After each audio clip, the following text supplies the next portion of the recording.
नाज़रीन, लखी मां असां अहम ख़बर शेयर कंदा हलूं त लखी गुलाम शाह वासी मغوي زوهيب भुट्टो जी बाज़ियाबी अला भुट्टा बिरादरीअ जो दिलकश शादी हाल में कट थियो, जंहिंमें भुट्टा बिरादरीअ जे सरदार अमीर बख्श खान भुट्टो ख़ुसूसी शिरकत कई।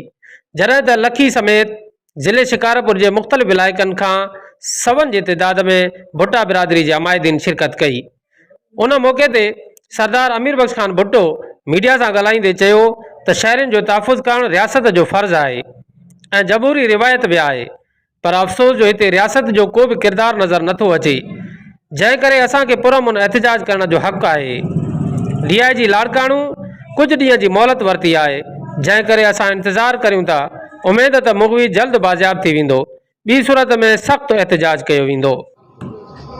हर रियासत जो सभ खां वधीक बुनियादी ऐं अहम जेका उन्हनि जी ज़िम्मेवारी हूंदी आहे उहा हर शहरी खे जान माल इज़त जो तहफ़ुज़ ऐं हिफ़ाज़त ॾियणु हूंदी आहे। जेकॾहिं इहे बुनियादी सहूलतूं ऐं बुनियादी फ़राइज़ अंजाम ॾियण में रियासत कामयाब न वञे त पोइ इहा रियासत ऐं रियासती इदारनि जी वॾे में वॾी नाकामी आहे। ऐं उन्हनि रियासती इदारनि जेके कानून नाफ़िज़ करण वारा इदारा आहिनि, पुलिस ऐं पुलिस खां अलावा ॿिया, जिन ते सालाना अरबे रुपया ख़र्च था थियनि सॼे मुल्क में, उन्हनि जे वजूद जे ते सुवाल थो थिए त इन्हनि जो फ़ाइदो कहिड़ो आहे।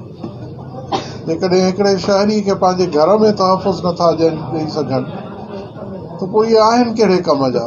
ऐं एतिरो वॾो उन्हनि ते बजट जेको ख़र्च थो थिए उहो उनजो जवाज़ नथो रहे।